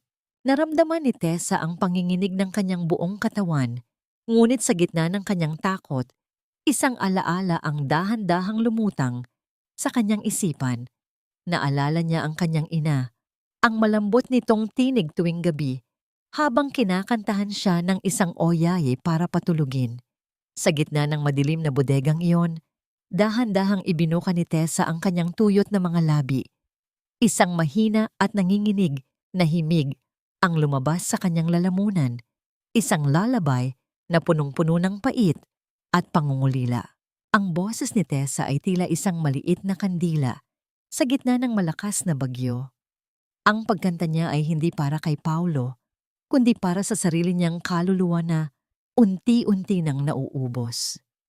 Natigilan si Paulo, ang kanyang mga mata ay nagpakita ng isang panandaliang kalituhan, tila ba ang himig na yon ay humukay ng isang bahagi ng kanyang pagkatao na matagal na niyang ibinaon sa kasakiman. Ngunit mabilis itong napalitan ng galit. Tumahimik ka! Akala mo ba madadaan mo ako sa ganyan? Ang sigaw ni Paulo, ang kanyang boses ay umalingaw-ngaw sa malaking espasyo ng bodega.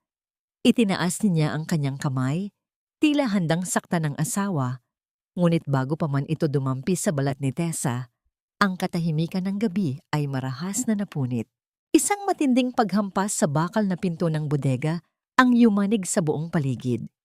Ang tunog ng pagkawasak ng mga kandado at ang marahas na pagbukas ng malaking lagusan ay nagpadala ng alikabok sa hangin. Kasunod nito, ang mabilis na pagpasok ng matitinding liwanag mula sa mga flashlight na tila mga espadang humahati sa dilim. Ang mga sigaw ng mga awtoridad at ang mabibigat na tunog ng kanilang mga bota sa semento ay pumuno sa bodega. "Pulis! Huwag kayong gagalaw!" Sa gitna ng kaguluhan, nakita ni Tessa ang isang bulto ng lalaki na mabilis na tumatakbo patungo sa kanya. Si Mateo. Ang mukha nito ay puno ng pag-aalala na hinaluan ng isang matinding galit na tila kayang sunugin ang sino mang humarang sa kanya. Mabilis na kinalagan ni Mateo ang mga tali sa kamay ni Tessa. Ang kanyang mga daliri ay nanginginig sa pagmamadali. "Nandito na ako, Tessa. Ligtas ka na." Ang bulong ni Mateo, ang kanyang boses ay puno ng emosyon habang inaalalayan niya ang nanghihinang katawan ng babae. Ngunit bago pa man nila mahuli si Paulo, ang lalaki ay mabilis na tumalon patungo sa isang maliit na butas sa gilid ng bodega na patungo sa masukal na bahagi ng gubat. Ang tunog ng kanyang mabilis na paglayo at ang paghampas ng mga dahon sa kanyang pagtakas ay dahan-dahang nawala sa kadiliman. Nakatakas si Paulo, ngunit sa mga mata ni Tessa, wala nang bakas ng takot. Nakatayo si Tessa sa labas ng bodega, nakabalot sa isang mainit na kumot na ibinigay ng mga rescuer. Tiningnan niya ang madilim na kakahuyan kung saan nagtatago ang asawang minahal niya noon. Ang nanginginig niyang mga kamay ay dahan-dahang kumuyom. Humarap siya kay Mateo. Ang kanyang mga mata ay kasing liwanag ng mga bituin, ngunit kasing lamig ng yelo. Hindi pa ito tapos, attorney. Ang saad ni Tessa. Ang bawat salita niya ay puno ng isang banal na galit na ngayon lamang niya naramdaman sa kanyang buong buhay. Ayokong magtago. Ayokong maging biktima lang. Kung gusto niyang maging isang palabas ang buhay ko, ibibigay ko sa kanya ang granding finale na nararapat sa kanya.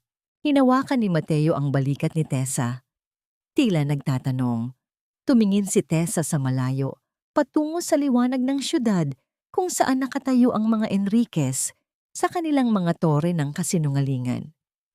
"Bukas, Mateo. Bukas, lilibing na natin ang mga Enriquez sa harap ng buong mundo."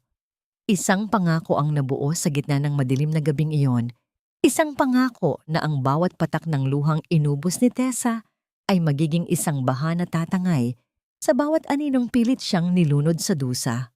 Ang bawat kislap ng mga lente ng kamera sa loob ng bulwagang iyon ay tila mga bituing nagpapasiklab sa mapalinlang na kanyaman ng mga Enriquez. Ang amoy ng libu-libong sariwang bulaklak na nakapalamuti sa bawat sulok ay sadyang idinisenyo upang tabunan ang baho ng mga lihim na pilit nilang ibinabaon sa limot. Gabi iyon ng tagumpay para kay Raquel. Ang pagbubukas ng kanyang pinakamalaking salon sa puso ng Makati, isang patunay na ang ambisyon ay kayang bumili ng kahit na anong katotohanan. Nakatayo si Raquel sa gitna ng entablado, suot ang isang kumikinang na gown na tila bagawa sa mga luhang ninakaw niya sa kanyang sariling kapatid. Sa bawat pag-alon ng kanyang sutlang saya, nakikita ang isang babaeng ganap nang nabulag ng kinang ng ginto.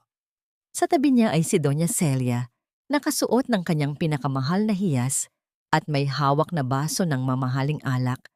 Ang kanyang anyo ay tila isang reynang nagmamasid sa kanyang nasasakupan. Ang bawat pagbati ng mga panauhin at ang papuri ng media ay tila isang musikang nagpapataba sa kanilang mga pusong kasing tigas ng bato. Ang kagandahan, tulad ng tagumpay, ay pinaghihirapan. Ang nakangiting saad ni Raquel sa harap ng mga mamamahayag. Ang bawat salita niya ay maingat na pinili, puno ng pekeng inspirasyon na tila ba siya ay isang biktima ng kahirapan na nagtagumpay sa sariling sikap. Ang salon na ito ay alay ko sa mga taong naniwala sa akin, sa mga taong hindi sumuko kahit sa gitna ng mga pagsubok. Sa dilim ng isang sulok, malayo sa mga ilaw ng entablado, nakatayo si Mateo. Ang kanyang mga mata ay nananatiling nakatuon sa bawat galaw ng mga Enriquez, habang ang kanyang kamay ay dahan-dahang humahaplos sa isang itim na folder na naglalaman ng katotohanan. Sa pamamagitan ng isang maliit na earpiece, nakikipag-ugnayan siya sa mga taong magsisilbing mga mata at tilinga sa loob ng kaganapang yon. Ang lahat ay handa na. Ang mga kamera ng media na dati ay instrumento ng kanilang pagpapakitang tao ay magiging instrumento na ngayon ng kanilang pagbagsak. Sigurado ka ba rito, Tessa? Ang mahinang tanong ni Mateo sa kanyang radyo. Sa loob ng isang pribadong silid sa likod ng entablado, nakatayo si Tessa sa harap ng salamin. Hindi na niya suot ang kupas na duster o ang amoy ng usok mula sa pagluluto ng suman. Suot niya ang isang simpleng itim na bestida, walang anumang alahas, ngunit ang kanyang mga mata ay nagtataglay ng isang ningning na mas matindi pa sa anumang diamante. Ang kanyang mukha ay kasing tinang ng dagat bago ang isang dilubyo. Ang bawat sugat sa kanyang puso ay naging isang matibay na baluti na handang humarap sa anumang bagyo. Kailangang matapos na ito, Mateo. Ang sagot ni Tessa, ang kanyang boses ay hindi nanginginig, kundi puno ng isang banal na determinasyon. Ang mga Enriquez ay nabuhay sa mga anino. Oras na para ilantad sila sa ilalim ng pinakamaliwanag na liwanag. Dahan-dahang inayos ni Raquel ang kanyang korona sa harap ng salamin bago muling lumabas para sa ribbon-cutting ceremony. Ang kanyang mga kamay ay nanginginig sa labis na katuwaan. Hindi niya napansin na ang bawat hakbang niya ay tila patungo sa isang bitag na siya rin ang gumawa. Ang mga tao ay nagsimulang magpalakpakan, isang tunog na tila ba isang pagdiriwang ng isang tagumpay na wala namang pundasyon. Ngunit sa gitna ng kagalakan ni Doña Celia, isang kakaibang pakiramdam ang humaplos sa kanyang likuran. Ang bawat tawa niya ay biglang natigil nang makita ang isang pamilyar na bulto ng babae na dahan-dahang naglalakad patungo sa gitna ng bulwagan. Ang mga tao ay dahan-dahang tumabi. Tila ba ang presensya ng babaeng yon ay may dalang isang kapangyarihang hindi maipaliwanag. Pumasok si Tessa sa gitna ng liwanag, bitbit ang isang itim na urn, ang parehong urn na dati ay naglalaman ng mga pekeng abo ni Paulo. Ang bawat hakbang niya sa makintab na sahig ay naglikha ng isang mabigat at tuyot na tunog, na tila ba isang paghatol na dumarating mula sa kailaliman ng lupa. Ang mga kamera ay biglang natuon sa kanya. Ang mga flash ay walang tigil sa pagtama sa kanyang seryosong mukha. Ang ngiti ni Raquel ay biglang naglaho at napalitan ng isang matinding takot. Ang baso ng alak sa kamay ni Doña Celia ay bahagyang nayanig. Lumilikha ng maliliit na alon sa loob ng kristal. Ang katahimikan ay dahan-dahang bumalot sa buong bulwagan, isang katahimikang kasing bigat ng isang pader na malapit ng gumuho. Nakatayo na si Tessa sa tapat ni na Raquel at Doña Celia. Tumingin siya sa kanyang kapatid, pagkatapos ay sa kanyang biyenan, at sa huli ay sa mga mamamahayag na naghihintay ng bawat niyang salita. Inangat niya ang itim na urn ng mataas, tila ba ipinapakita ang isang tropeo ng pagdurusa na malapit nang maging isang sandata ng katarungan. Ang gabi ay hindi para sa kagandahan ng salon na ito. Ang simula ni Tessa, ang kanyang boses ay umalingaw-ngaw sa bawat sulok ng silid, malinaw at puno ng kapangyarihan. Ang gabing ito ay para sa katotohanan na pilit ninyong ibinaon sa loob ng isang bakanteng ataul. Ang bawat kasinungalingan ay parang isang toreng gawa sa buhangin. Kahit gaano mo ito patayuin ng mataas at lagyan ng mga palamuti, isang hampas lang ng katotohanan ay sapat na para ang lahat ay gumuho at bumalik sa putikan. Ang boses ni Tessa ay hindi sumigaw, ngunit ang bawat salita niya ay tila may sariling bigat na bumasag sa kislap ng mga kristal na chandelier sa loob ng bulwagan. Ang mga mamamahayag na kanina ay abala sa pagpuri kay Raquel ay tila mga estatwang napatigil. Ang kanilang mga kamera ay nakatuon na ngayon sa babaeng nakaitim na may hawak na urn. Ang katahimikan ay naging kasing talim ng isang punyal, hinihiwa ang bawat peking ng ngiti sa mukha ng mga Enriquez. Ate, what are you doing here? You're ruining everything. Guards, ilabas niyo ang babaeng ito. Ang hiyaw ni Raquel, ang kanyang boses ay pumiyok sa tindi ng kaba. Ang kanyang mga kamay ay nanginginig habang pilit na inaayos ang kanyang gown. Ngunit ang bawat galaw niya ay lalong nagpapakita ng kanyang pagkataranta. Ngunit bago pa man makalapit ang mga gwardya, isang malakas na hudyat mula kay Mateo ang nagpabago sa daloy ng gabi. Ang malalaking LED screen sa likuran ng entablado na kanina ay nagpapakita ng mga disenyo ng salon ay biglang nagdilim. Kasunod nito ay ang paglitaw ng isang malinaw na video. Hindi ito advertisement, kundi ang kuha sa resort sa Batangas. Ang buong bulwagan ay napuno ng bulungan nang makita ng lahat si Paulo, ang lalaking idineklarang patay at iniyakan ng komunidad na masayang lumalangoy at yumayakap kay Raquel. Ang mukha ni Doña Celia ay nawalan ng kulay. Tila ba ang lahat ng kanyang hiyas ay naging kasing bigat ng tingga sa kanyang leeg. Ang baso ng champagne na hawak niya ay dahan-dahang dulas sa kanyang mga daliri. At ang tunog ng pagbagsak nito sa sahig, kasunod ng pagtalsik ng likido sa kanyang mamahaling saya, ay tila hudyat ng kanyang huling pagkatalo. Hindi iyan totoo. Gawa-gawa lang yan. Ang sigaw ni Doña Celia, ang kanyang boses ay puno ng desperasyon habang nakatingin sa mga taong nagsisimula nang kumuha ng litrato at video. Humarap si Tessa sa kanyang kapatid at sa kanyang biyenan. Ang kanyang mga mata ay walang bakas ng awa. Dahan-dahan niyang binuksan ang takip ng itim na urn. Sa harap ng lahat, binaligtad niya ito. Ang inaasahang abo ng isang mahal sa buhay ay hindi lumabas. Sa halip, isang tumpok ng madilaw na buhangin at maliliit na piraso ng pinatuyong kahoy ang dahan-dahang nalaglag sa makintab na sahig. Humalo sa mga piraso ng basag na kristal mula sa baso ni Doña Celia. Heto ang iniyakan ko gabi-gabi. Ang saad ni Tessa, ang kanyang tinig ay nanginginig sa puot na hinaluan ng kapatawaran para sa kanyang sarili, buhangin at kahoy, dahil ang asawa ko ay hindi kailanman naging abo. Siya ay naging isang halimaw na nagtago sa likod ng inyong mga ambisyon. Ang bawat sentimong ginamit niyo sa salon na ito ay galing sa insurance ng isang taong buhay, habang ang mga gintong nasa tainga mo, Raquel, ay galing sa mga hikaw ni inay na ninakaw niyo sa akin. Sa gitna ng kaguluhan, Isang pamilyar na figura ang nakitang tumatakbo patungo sa gilid ng entablado, si Paulo, na nagtangkang tumakas sa gitna ng mga tao.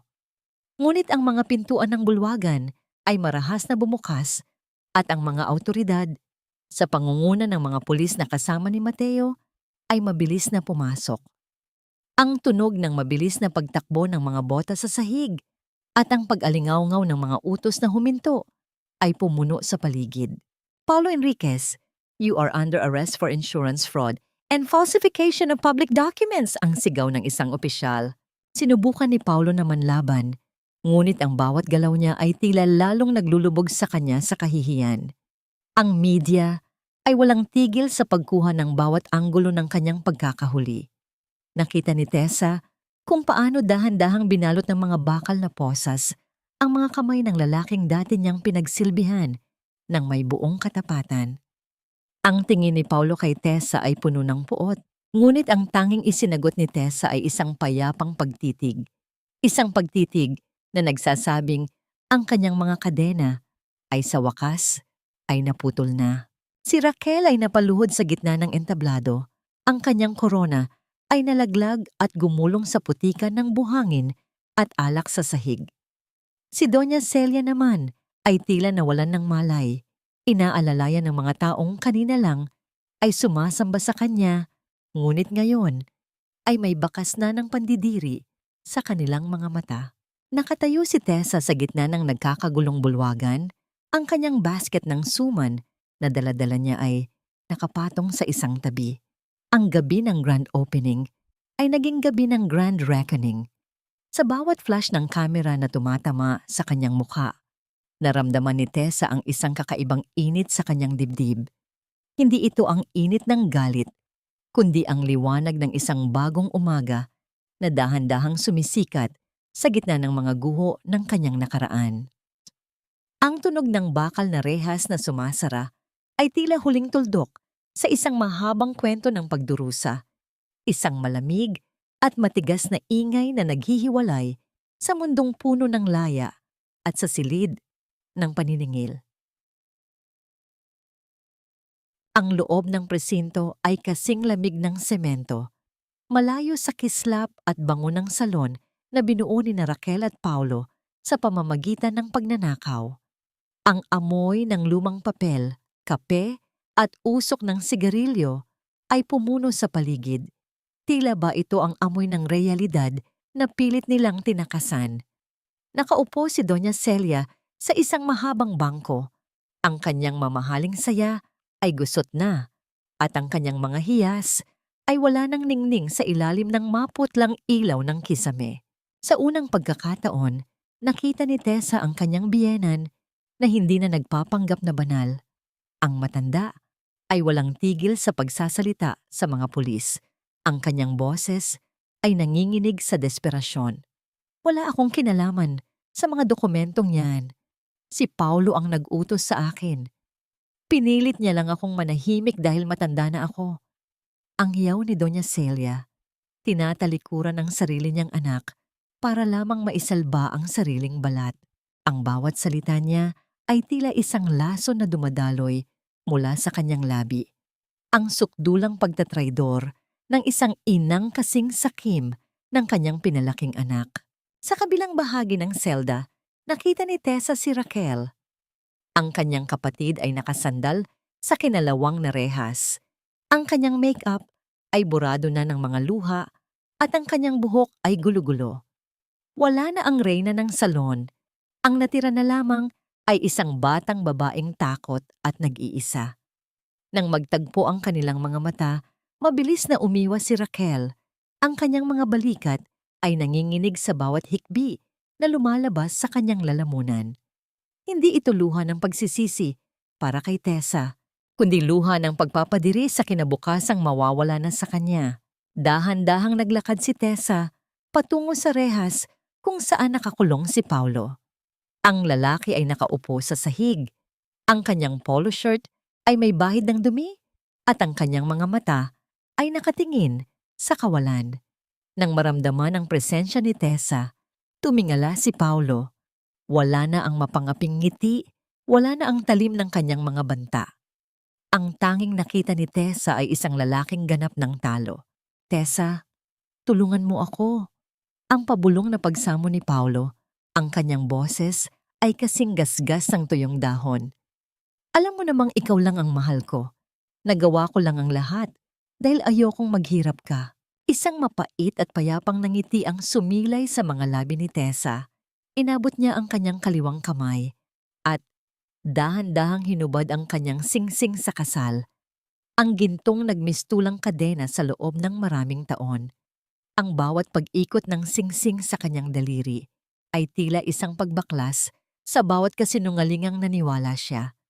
Ipinasok niya ang singsing sa pagitan ng mga rehas at hinayaang malaglag ito sa paanan ni Paulo. Ang tunog ng ginto na tumama sa semento ay tila isang mahinang kalansing ng kalayaan. Heto ang huling bagay na nag-uugnay sa atin, Paulo, ang malamig na saad ni Tessa. Ang kanyang boses ay matatag, walang bakas ng galit, kundi puno ng isang uri ng kapayapaan na dumarating lamang pagkatapos ng isang malakas na bagyo. "Hindi na ako ang gwardyana ng iyong bakanting ataol. Hindi na ako ang asawang lulunurin mo sa utang na loob. Mula ngayon, ikaw ay isa na lamang anino ng isang taong hindi ko kailanman nakilala." Tumalikod si Tessa nang walang lingon. Ang bawat hakbang niya palayo sa selda ay tila paglalakad patungo sa isang bagong umaga. Sa labas ng presinto, ang malamig na hangin ng madaling araw ay humaplos sa kanyang mukha, nagdadala ng amoy ng ulan at basang lupa. Sa di kalayuan, nakita niya si Mateo na nakasandal sa kanyang sasakyan, naghihintay sa kanya. Lumapit si Mateo at inabutan si Tessa ng isang puting envelope. Sa loob nito ay isang maliit at tuyong bulaklak ng sampagwita na ang bango ay nananatili pa rin sa kabila ng paglipas ng panahon. Kasama nito ang isang maikling sulat na may nakasulat na, "Ang katotohanan ay may sariling paraan ng pagpapagaling. Oras na para huminga. Teresita." Hinawakan ni Tessa ang bulaklak sa kanyang palad. Naramdaman ang bawat talutot nito na tila isang pangako. Tumingala siya sa langit, kung saan ang mga bituin ay dahan-dahang naglalaho para bigyang daan ang sikat ng araw. Ang bigat sa kanyang dibdib na dala niya sa loob ng maraming taon ay tila dahan-dahang natutunaw, sumasama sa lamig ng umaga. Ang kanyang paglalakbay ay hindi nagtapos sa paghihiganti, kundi sa muling pagtuklas sa isang babaeng matagal na niyang kinalimutan, ang kanyang sarili. Ang bawat hakbang ni Tessa sa pasilyo ng presinto ay tila paglalakad sa isang daigdig na gawa sa malamig na asero at semento. Ang amoy ng lumang papel, kape at alikabok ay pumuno sa paligid, malayo sa bango ng mga bulaklak at mamahaling pabango na bumalot sa kanya kagabi. Ngunit sa bawat paghinga niya, nararamdaman niya ang isang uri ng gaan, isang pakiramdam na ang bawat lason na pilit ipinainom sa kanya ng mga Enriquez ay unti-unti nang lumalabas sa kanyang sistema. Nadatnan niya si Doña Celia sa isang mahabang bangko, nakaupo sa ilalim ng maputlang ilaw ng fluorescent. Ang matanda ay wala ng bakas ng dignidad. Ang kanyang mamahaling saya ay gusot-gusot na at ang kanyang mga hiyas ay tila nawalan na ng ningning sa harap ng katotohanan. Ngunit ang mas masakit ay ang marinig ang bawat salitang lumalabas sa kanyang bibig habang sumisigaw sa mga pulis. "Wala akong kinalaman sa mga dokumentong yan. Si Paulo ang nagplano ng lahat. Pinilit niya lang akong manahimik dahil matanda na ako at wala akong ibang matatatakbuhan." Ang boses ni Doña Celia ay nanginginig sa desperasyon. Tinitira ang sarili niyang anak para lamang maisalba ang sariling balat. Ang bawat salita niya ay tila isang marahas na paglapastangan sa salitang pagmamahal ng isang ina. Sa kabilang dulo ng selda, nakita ni Tessa si Raquel. Ang kanyang kapatid ay nakaupo sa sahig, nakasandal sa kinalawang na rehas. Ang kanyang makeup ay burado na ng mga luha, lumilikha ng mga madidilim na marka sa kanyang pisngi na tila ba mga uling na nagpapakita ng dumi sa kanyang kaluluwa. Nang magtagpo ang kanilang mga mata, mabilis na umiwas si Raquel. Ang kanyang mga balikat ay nanginginig sa bawat hikbi ng pagpapadiri sa kanyang sariling kinahinatnan. Dahan-dahang lumapit si Tessa sa selda kung saan nakakulong si Paulo. Ang lalaki ay nakaupo sa isang sulok, ang kanyang polo shirt ay may bahid ng putik, at ang kanyang buhok ay gulo-gulo. Nang marinig nito ang mahinang tunog ng mga bota ni Tessa sa semento, tumingala si Paulo. Ang kanyang mga mata ay walang bakas ng dati nitong talas, kundi puno ng isang mapanlinlang na pagsamo. "Tessay baby, makinig ka!" Ang pabulong na pagsamo ni Paulo, ang kanyang boses ay kasing gasgas ng tuyong dahon. "Alam mo namang ikaw lang ang mahal ko. Nagawa ko lang ang lahat dahil ayokong makita kang naghihirap sa terminal. It was all for us. Tulungan mo ako, please. Sabihin mo sa kanila na alam mo ang lahat, na pumayag ka. Para mapababa ang kaso ko." Isang mapait at payapang nangiti ang sumilay sa mga labi ni Tessa. Ang bawat salita ni Paulo ay tila isang huling pagtatangka ng isang taong lunod na gustong manghila ng iba pababa. Dahan-dahan niyang inangat ang kanyang kaliwang kamay. Sa gitna ng katahimikan ng presinto, dahan-dahang hinubad ni Tessa ang kanyang singsing sa kasal. Ang bawat paghila nito sa kanyang daliri ay tila isang pagbaklas sa bawat taon ng panlilinlang na tiniis niya. Inabot niya ang pagitan ng mga rehas at dahan-dahang binitiwan ang singsing. Ang tunog ng ginto na tumama sa matigas na semento ay tila isang mahinang kalansing.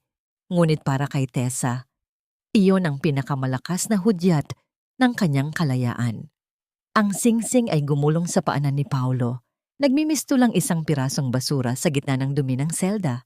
Ang gintong ito, Paulo, ay kasing dumi na ng iyong mga pangako. Ang malamig na saad ni Tessa. Ang kanyang boses ay matatag. Walang bakas ng galit, kundi puno ng isang uri ng kapayapaan na dumarating lamang pagkatapos ng isang mahabang bagyo.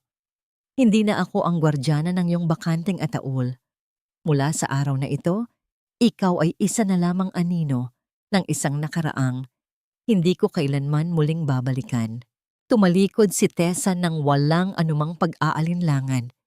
Ang bawat hakbang niya palayo sa rehas ay tila pagtatapon ng isang mabigat na pasanin na binuhat niya sa loob ng mahabang panahon. Sa labas ng presinto, ang malamig na hangin ng madaling araw ay humaplos sa kanyang mukha, nagdadala ng amoy ng ulan at ang sariwang bango ng basang lupa. Sa di kalayuan, nakita ni Mateo na nakasandal sa kanyang sasakyan. Ang kanyang mukha ay bahagyang naiilawan ng dahan-dahang pagsikat ng araw. Lumapit si Mateo at inabutan si Tessa ng isang maliit na sobre. Sa loob nito ay isang tuyong bulaklak ng sampagita at isang sulat na may simpleng mensahe. "Oras na para huminga, Teresita. Ang umaga ay para sa mga taong marunong bumangon mula sa sarili nilang abo." Hinawakan ni Tessa ang bulaklak sa kanyang palad. Naramdaman ang bawat tuyot na talutot nito na tila isang pangako ng bagong simula. Tumingala siya sa langit kung saan ang kulay abo ay dahan-dahang napapalitan ng kulay rosas at ginto. Ang bigat sa kanyang dibdib ay ganap ng natunaw, sumasama sa lamig ng hangin. Ang kanyang paglalakbay ay hindi nagtapos sa paghihiganti, kundi sa muling pagtukaw sa isang babaeng matagal na niyang kinalimutan. Ang kanyang sarili na malaya, buo at handa ng muling magmahal nang walang takot sa duitra. Isang taon ang mabilis na lumipas, tulad ng dahan-dahang pag-agos ng ilog na pilit tinatangay ang mga dumi ng nakaraan patungo sa malawak na dagat. Sa terminal ng bus sa Pampanga, kung saan ang ingay ng mga makina at ang amoy ng krudo ay bahagi na ng bawat umaga, isang maliit na tindahan ang nakatayo. Hindi na lamang isang basket sa gilid ng kalsada, kundi isang maayos na Tessa's Suman at Kape. Ang bango ng malagkit na kanin na binalot sa sariwang dahon ng saging ay humahalo sa tapang ng amoy ng barako, Nagbibigay ng init sa bawat biyaherong nagnanais ng sandaling pahinga. Nakatayo si Tessa sa likod ng kanyang counter. Ang kanyang mga kamay ay mabilis at maingat sa pagtatali ng mga suman. Wala na ang panginginig ng kanyang mga daliri at ang mga kalyo sa kanyang palad ay hindi natanda ng hirap, kundi ng isang marangal na tagumpay.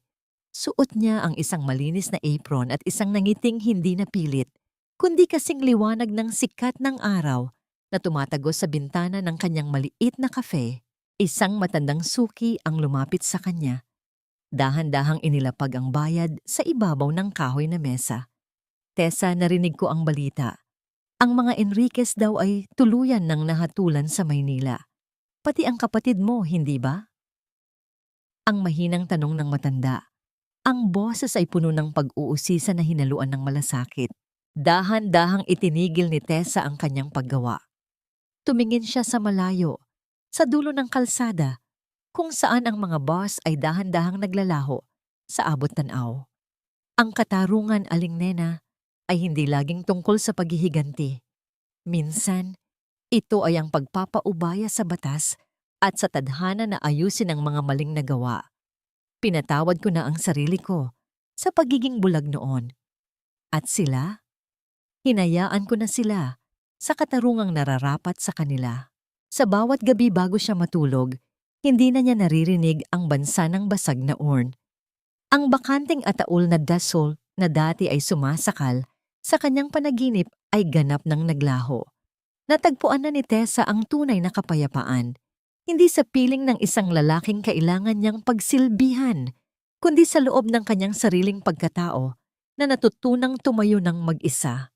Isang pamilyar na itim na sasakyan ang dahan-dahang huminto sa tapat ng kafe.